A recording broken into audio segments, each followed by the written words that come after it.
Hey guys, welcome to cherry with me vlog. ಎಲ್ಲರೂ ಹೇಗಿದ್ದೀರಾ? ಎಲ್ಲರೂ ಚೆನ್ನಾಗಿದ್ದೀರಾ ಅಂತ ಅಂದ್ಕೊಂಡು ಇವತ್ತಿನ ವ್ಲಾಗನ್ನು ಸ್ಟಾರ್ಟ್ ಮಾಡ್ತಾ ಇದ್ದೀನಿ. ಯಾವಾಗಲೂ ನನ್ನ ದಿನ ಶುರುವಾಗೋದು ಬೆಳಗ್ಗೆ 5 ಗಂಟೆಯಿಂದನೇ. ಸೊ ಇವಾಗ ಆಲ್ಮೋಸ್ಟ್ 5:15 ಆಗ್ತಾ ಬಂತು. ನಾನು ತಿಂಡಿಗೆಲ್ಲ ರೆಡಿ ಮಾಡಿಕೊಂಡು ತಿಂಡಿ ಎಲ್ಲ ಮಾಡ್ತಿದ್ದೀನಲ್ವ, ಸೊ ಹಾಗಾಗಿ ವೀಡಿಯೋಸ್ನೆಲ್ಲ ಮಾಡೋದಕ್ಕಾಗಲ್ಲ. ಹಾಗೆ ಇವತ್ತು ನಾನು ಪಲಾವ್ ಮಾಡೋಣ ಅಂತ ಹೇಳಿಬಿಟ್ಟು ಪಲಾವ್ ಮಾಡ್ತಾಯಿದ್ದೀನಿ. ತರಕಾರಿಗಳನ್ನೆಲ್ಲ ನಾನು ಯಾವತ್ತಾದರೂ ಒಂದೊಂದು ದಿನ ಮಾತ್ರ ಹೆಚ್ಚಿಟ್ಕೊಳ್ತೀನಿ. ನೈಟು ಒಂದೊಂದು ದಿನ ಹೆಚ್ಚಿಟ್ಕೊಂಡಿರೋದಿಲ್ಲ. ಇವತ್ತು ಇವಾಗ ಹೆಚ್ಚಿಟ್ಕೊಂಡು ಮಾಡ್ತಾಯಿರೋದು. ನಾನು ಯಾವಾಗಲೂ ಹಸಿರು ಬಟಾಣಿ ಯೂಸ್ ಮಾಡಲ್ಲ, ಬಿಳಿ ಬಟಾಣಿನೇ ನಾನು ಯೂಸ್ ಮಾಡೋದು. ಹಾಗೆ ಇವತ್ತು ಮಸಾಲೆನ ರುಬ್ಬಿಟ್ಟು ಮಾಡೋಣ ಅಂತ ಹೇಳ್ಬಿಟ್ಟು ಮಾಡ್ತಾಯಿದ್ದೀನಿ.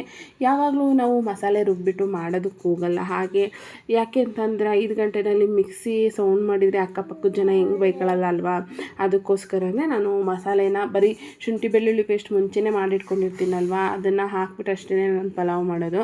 ಅದಾದಮೇಲೆ ನಮ್ಮ ಮನೆಯವ್ರಿಗೆ ಡೈಲಿ ಗಂಜಿ ಬೇಕು. ಅದಕ್ಕೋಸ್ಕರ ಎಲ್ಲರೂ ನೈಟು ಗಂಜಿ ಕಾಯಿಸ್ಬಿಟ್ಟು ಮಡಗ್ತಾರೆ. ಸೊ ನಾವು ಇದಕ್ಕೆ ಎಕ್ಸ್ಟ್ರಾ ಕಾಳುಗಳನ್ನು ಆ್ಯಡ್ ಮಾಡಿರೋಂತಹ ಗಂಜಿ ಪೌಡರು. ಅದಕ್ಕೋಸ್ಕರ ನಾನು ನೈಟ್ ಕಾಸೆಲ್ಲ ಬೆಳಗ್ಗೆನೇ ಕಾಯಿಸಿ ತಣ್ಣಗೆ ಮಾಡಿ ಒಂದು ಗ್ಲಾಸು ಬಾಟಲ್ ಇದೆ, ಅದಕ್ಕೆ ತುಂಬಿ ಕಳಿಸ್ತೀನಿ. ನಾಳೆ ಇನ್ನು ಇಡ್ಲಿ ಮತ್ತು ಚಿಲ್ಕೋರೆ ಸಾಂಬಾರು ಮಾಡಬೇಕು ಅಂತ ಅಂದ್ಕೊಂಡಿದ್ದೀನಿ. ಅದಕ್ಕೆ ಇವತ್ತು ಬೆಳಗ್ಗೆನೇ ನೆನೆಹಾಕ್ತಿದ್ದೀನಿ. ಯಾಕೆಂದರೆ ಚೆನ್ನಾಗಿ ನೆಂದರೆ ನಾನು ಫ್ರೀಯಾಗಿದ್ದಾಗೆಲ್ಲ ನೈಟ್ ಒಳಗಡೆ ಚಿಲ್ಕಿಸ್ಬಿಟ್ಟು ಮಡ್ಕೊಬೋದಲ್ವ, ಅದಕ್ಕೋಸ್ಕರನೇ ಅಷ್ಟೇ. ಇನ್ನು ಅದಾದಮೇಲೆ ನಮ್ಮ ಮನೆಯವರು ಹೋದರು. 5:45 ಮನೆಯನ್ನು ಬಿಡ್ತಾರೆ. ಸೊ ನನ್ನ ಮನೆ ಪರಿಸ್ಥಿತಿ ನೈಟಲ್ಲಿ ನಾವು ಡೀಪ್ ಕ್ಲೀನೆಲ್ಲ ಏನು ಮಾಡೋದಕ್ಕೆ ಹೋಗಲ್ಲ. ಈ ರೀತಿ ಯಾವ ರೀತಿ ಹೆಂಗಿರುತ್ತೋ ಹಂಗೆ ಬಿಟ್ಬಿಟ್ಟು ಹೋಗಿ ಮಲ್ಕೊಂಬಿಟ್ಟಿರ್ತೀವಿ. ಸೊ ಇವಾಗ ಟೈಮ್ ಇದೆ ಅಲ್ಲ, ನನ್ನ ಮಗಳು 7 ಗಂಟೆಗೆ ಎಬ್ಬಿಸ್ತೀನಿ. ಸೊ ನನ್ನ ದಿನಚರಿ ಚೇಂಜ್ ಆಗೋಗ್ಬಿಟ್ಟಿದೆ ಫ್ರೆಂಡ್ಸ್. ಏನಂದರೆ ನಾವು ಮುಂಚೆ 5 ಗಂಟೆಗೆ ಎದ್ದು 6 ಗಂಟೆವರೆಗೂ ಕೆಲಸ ಮಾಡಿ ಮತ್ತು 6 ಗಂಟೆಗೆ ಹೋಗಿ ಮಲ್ಕೊಂಡು ಮತ್ತು ನಾನು 9 ಗಂಟೆಗೆ ಹೇಳ್ತಾ ಇದ್ದಿದ್ದು. ಇವಾಗ ನನ್ನ ಮಗಳು ಸ್ಕೂಲ್ಗೆ ಹೋಗೋಕ್ಕೆ ಹಿಡಿದ ಮೇಲೆ ನನ್ನ ದಿನಚರಿ ಫುಲ್ಲು ಚೇಂಜ್ ಆಗಿದೆ. 5 ಗಂಟೆಗೆ ಎದ್ದೋಳು ಇನ್ನು ಮಲಗೋದಕ್ಕೆ ಹೋಗಲ್ಲ. 6 ಗಂಟೆಯಿಂದ 7 ಗಂಟೆವರೆಗೂ ಮತ್ತೆ ಬೇರೆ ಬೇರೆ ಕೆಲಸಗಳನ್ನೆಲ್ಲ ಮಾಡ್ಕೊಳ್ತೀನಿ.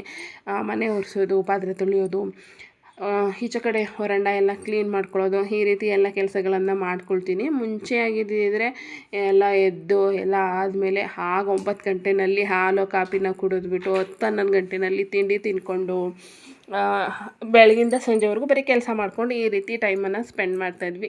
ಇವಾಗ ಫುಲ್ಲು ಚೇಂಜ್ ಆಗಿ ಹೋಗ್ಬಿಟ್ಟಿದೆ. ಹಾಗೆ ಸ್ವಲ್ಪ ವೆಯ್ಟ್ ಲಾಸು ಕೂಡ ಮಾಡೋಣ ಅಂತ ಅಂದ್ಕೊಂಡು ಇವಾಗ ಜಸ್ಟು ಒಂದು 2-3 ದಿವಸದಿಂದ ಟ್ರೈ ಮಾಡ್ತಾಯಿದ್ದೀನಿ ಬಿಸಿನೀರು ಕುಡಿಯೋವಂಥದ್ದು. ಹಾಗೆ ನಾನು ಕೂಡ ಗಂಜಿನ ಕುಡಿಯೋವಂಥದ್ದನ್ನು. ಇನ್ನು ನನ್ನ ಮಗಳಿಗೆ ನಾನು ಡೈಲಿ ಬಿಸಿನೀರನ್ನೇ ಕಾಯಿಸಿ ಕೊಡೋದು. ಅದಕ್ಕೋಸ್ಕರ ಬಿಸಿನೀರು ಆರಿಸ್ಬೇಕಲ್ವಾ, ಅದಕ್ಕೋಸ್ಕರ 2 ತಟ್ಟೆಗೆ ಬಿಸಿನೀರನ್ನು ಆರಿಸೋಕ್ಕೆ ಇಟ್ಟಿದ್ದೀನಿ. ಹಾಗೆ ಅವಳಿಗೆ ಪಲಾವ್ ಜೊತೆ ಸ್ನ್ಯಾಕ್ಸ್ ಏನಾದರೂ ಕೊಡ್ತಾಯಿದ್ವಿ. ಬಟ್ ಅವಳಿಗೆ ಹುಷಾರಿಲ್ಲದ ಕೆಮ್ಮು ಇದೆ ಅಲ್ವಾ, ಅದಕ್ಕೋಸ್ಕರನೇ ಹೆಸ್ರು ಕಾಳನ್ನ ಮೊಳಕೆ ಕಟ್ಬಿಟ್ಟು ಈ ರೀತಿ ಸ್ನ್ಯಾಕ್ಸನ್ನು ಮಾಡಿ ಕೊಡ್ತಾಯಿದ್ದೀನಿ. ಇವಾಗ ಇನ್ನು ನೋಡಬಹುದು ನನ್ನ ಮಗಳದ್ದು ಯೂನಿಫಾರ್ಮ್ ಈ ರೀತಿ ಇದೆ. ಸ್ವಲ್ಪ ಚೆನ್ನಾಗಿದೆ ಅನಿಸುತ್ತೆ. ಫ್ರಾಕ್ ಟೈಪ್ ಕೊಟ್ಟಿದ್ದರೆ ಚೆನ್ನಾಗಿರೋದು ಮಕ್ಕಳಿಗೆ. ಈ ಲಂಗ ಟೈಪ್ ಕೊಟ್ಟಿದ್ದಾರೆ, ಮಕ್ಕಳಿಗೆ ಇನ್ನೂ ಅಷ್ಟು ಗೊತ್ತಾಗೋದಿಲ್ಲ ಅಲ್ಲ. ಸೊ ವಾಶ್ರೂಮ್ಗೆ ಹೋಗೋವಾಗೆಲ್ಲ ಹಿಂಸೆ ಅಂತ ಅನಿಸುತ್ತೆ ಮಕ್ಕಳಿಗೆ. ಹಾಗೆ ಇದು ನೋಡ್ಬೋದು, ನಾನು ಶೂಸ್ ಏನು ತೋರಿಸ್ತಾ ಇದ್ದೀನಿ, ಇದನ್ನು ಸ್ಕೂಲಲ್ಲೇ ತೊಗೊಂಡಿದ್ವಿ. ಈ ರೀತಿ ಶೂಸ್ಗಳನ್ನ ಹೊರಗಡೆ 450-500 ಒಳಗಡೆ ಸಿಗುತ್ತೆ. ಬಟ್ ನಾವು ಸ್ಕೂಲಲ್ಲಿ ಯಾಮಾರ್ಬಿಟ್ವಿ ಅಂತ ನನಗನ್ನಿಸ್ತಿದೆ. ಏನೂ ಮಾಡೋಕ್ಕಾಗಲ್ಲ. ಎಲ್ಲಾದರೂ ಎಲ್ಲ ಕಡೆಯೇ ಜಾಗರೂಕತೆಯಿಂದ ಇರೋದಕ್ಕಾಗಲ್ಲ. ಎಲ್ಲಾದರೂ ಒಂದ್ಸಲ ನಮ್ಮನ್ನು ಯಾಮಾರ್ಸೋರು ಇದ್ದೇ ಇರ್ತಾರಲ್ವ. ಹಾಗಾಗಿ 2 ಶೂನ ತೊಗೊಂಡಿದ್ವಿ, ವೈಟು ಮತ್ತು ಬ್ಲ್ಯಾಕು. ಸೊ ಒಂದು ಶೂಸ್ಗೆ 750 ರುಪೀಸು ಬಿದ್ದಿದೆ. ಸೊ ಶೂದು ಕಾಸ್ಟ್ಲಿ ಆಯಿತು ಅಂತ ನನಗನ್ಸುತ್ತೆ. ಹಾಗೆ ಒಂದು ಬೆಲ್ಟ್ ಏನಿದೆ ಅದು ಕೂಡ ಗ್ರೀನ್ ಮತ್ತು ವೈಟಲ್ಲಿ ಇದೆ. ನೋಡ್ಬೋದು, ನಾನು ಬಿಲ್ನು ಸಹ ನಿಮಗೆ ತೋರಿಸ್ತಾ ಇದ್ದೀನಿ. ಹಾಗೆ ಸ್ಕೂಲಿಂದನೇ ಸಾಕ್ಸ್ನು ಕೊಟ್ಟಿದ್ದಾರೆ ಗ್ರೀನ್ ಕಲರಲ್ಲಿ. ಡೈಲಿ ಇನ್ಮೇಲೆ ಇದೇ ರೀತಿ ಯೂನಿಫಾರ್ಮನ್ನು ಹಾಕ್ಕೊಂಡು ಹೋಗ್ತಾಳೆ. ಸ್ಟಾರ್ಟಿಂಗಲ್ಲಿ 1-2 ದಿನ ಯೂನಿಫಾರ್ಮ್ ಖುಷಿಗೆ ಸ್ಕೂಲ್ಗೆ ಹೋಗ್ತಾಯಿದ್ಲು. ಇವಾಗ ಸ್ವಲ್ಪ ಸ್ಕೂಲಿಗೆ ಹೋಗೋದಕ್ಕೆ ಹಠನೂ ಸಹ ಮಾಡ್ತಾಳೆ. ಹಾಗೆ ಸಾಕ್ಸ್ ಜೊತೆ ಈ ಕಾಲು ಚೈನ್ ಏನಿದೆ ಅದನ್ನೆಲ್ಲ ಹಾಕಿದರೆ ಹಿಂಸೆ ಅನಿಸುತ್ತೆ, ಒತ್ತುತ್ತೆ ಮಕ್ಕಳಿಗೆ. ಅದಕ್ಕೋಸ್ಕರ ನಾನು ಕಾಲು ಚೈನೆಲ್ಲ ಬಿಚ್ಚಿಡ್ತಾಯಿದ್ದೀನಿ. ಇನ್ಮೇಲಿಂದ ಕಾಲು ಚೈನೆಲ್ಲ ಏನೇ ಇದ್ದರೂ ಫಂಕ್ಷನ್ಗಳಿಗೆ ಹಾಕಬೇಕು. ಅದಾದಮೇಲೆ ಪಟ ಅಂತ ಹೇಳಿಬಿಟ್ಟು ಅವಳಿಗೂ ಕೂಡ ತಿಂಡಿನ ತಿನ್ನಿಸ್ಬಿಟ್ಟು ನಾನು ರೆಡಿ ಮಾಡಿಕೊಂಡು ಇನ್ನು 8 ಗಂಟೆಗೆಲ್ಲ ನಾನು ಬಸ್ಸು ಬಂದುಬಿಡುತ್ತಲ್ಲ ಅಂತೇಳ್ಬಿಟ್ಟು ಕರ್ಕೊಂಡು ಹೋಗ್ತೀನಿ. ಆ್ಯಕ್ಚುಲಿ ಬಸ್ ಬರೋದು 8:10ಕ್ಕೆ. ನಾನು ಒಂದು 5 ನಿಮಿಷ ಅಲ್ಲೊಂದು ಸ್ವಲ್ಪ ಹೊತ್ತು ಅವಳು ಮೊಬೈಲ್ ಅದು ಇದು ನೋಡಿಕೊಂಡು ಆಟ ಆಡ್ತಾಳೆ. ಅದಕ್ಕೋಸ್ಕರ ಬೇಗನೆ ಕರ್ಕೊಂಡು ಹೋಗ್ತೀನಿ. ಅದಾದಮೇಲೆ ಅವಳನ್ನ ಸ್ಕೂಲಿಂದ ಕಳಿಸಿ ಬಂದಾದಮೇಲೆ ನನ್ನ ದಿನಚರಿ ಮಾಮೂಲಿ ಅದೇ ಕೆಲಸ.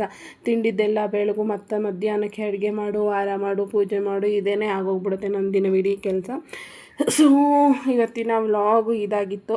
ಸೊ ಯೂನಿಫಾರ್ಮಲ್ಲಿ ನನ್ನ ಮಗಳು ಯಾವ ರೀತಿ ಕಾಣಿಸ್ತಿದ್ದಾಳೆ ಅನ್ನೋದನ್ನು ಕಾಮೆಂಟ್ ಮುಖಾಂತರ ತಿಳಿಸಿ, ಓಕೆನಾ. ನನ್ನ ಚಾನಲನ್ನು ಇನ್ನು ಯಾರಾದರೂ ಸಬ್ಸ್ಕ್ರೈಬ್ ಮಾಡ್ಕೊಳ್ದೇ ವೀಡಿಯೋಸ್ ನೋಡ್ತಾ ಇದ್ದರೆ ಪ್ಲೀಸ್ ಸಬ್ಸ್ಕ್ರೈಬ್ ಮಾಡಿಕೊಂಡು ವೀಡಿಯೋಸನ್ನು ನೋಡಿ, ಓಕೆನಾ. ಆದಷ್ಟು ನನ್ನ ಮಗಳ ಜೊತೆನೇ ವೀಡಿಯೋಸನ್ನು ಮಾಡಿ ಶೇರ್ ಮಾಡ್ಕೊಳ್ತೀನಿ. Thank you so much. Bye bye, take care all. ಯಾರೆಲ್ಲ ನನ್ನ ವೀಡಿಯೋಸ್ ನೋಡಿದ್ರೆ ಅವ್ರಿಗೆಲ್ಲ ತುಂಬಾ ಧನ್ಯವಾದಗಳು. Thank you so much. Bye bye, take care.